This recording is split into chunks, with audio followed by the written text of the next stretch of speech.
मुंबईतल्या आझाद मैदानामध्ये राज्यातल्या शिक्षकांचं विविध मागण्यांसाठी आंदोलन सुरू आहे। काल दिवसभर कुठलाही तोडगा न निघाल्यामुळे रात्रभर आंदोलन सुरू होतं। आज सकाळी 11 वाजता शिक्षक आंदोलक आणि मुख्यमंत्र्यांची बैठक होती। मंत्री गिरीश महाजन यांनी या संदर्भात आंदोलकांना आश्वासन दिले।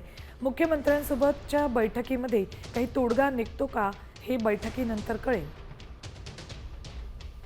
ते त्यांना राहू द्या। उद्या सकाळी 11 वाजता या ठिकाणी माननीय मुख्यमंत्री महोदयाच्या अध्यक्षतेखाली बैठक होईल आणि त्यातून काहीतरी सकारात्मक मार्ग आपण यातून काढू। गरीब घरातले मुलं आहेत, सामान्य कुटुंबातले आहेत, मध्यमवर्गीय आहेत, यांचा भविष्याचा प्रश्न आहे आणि म्हणून आम्ही सकारात्मकतेने या ठिकाणी बघतोय। माननीय मुख्यमंत्री देवेंद्रजींनी सांगितलेलं आहे उद्या त्यांना घेऊन या। अजितदादाही राहतील, आमचे शिंदे साहेब ज्यांनी मागच्या वेळेला निर्णय घेतला सरकारमध्ये ते पण राहतील। आता isakal.com आहे देशातील नंबर 1 ची मराठी न्यूज वेबसाईट। प्रत्येक अपडेटसाठी isakal.com ला नक्की भेट द्या।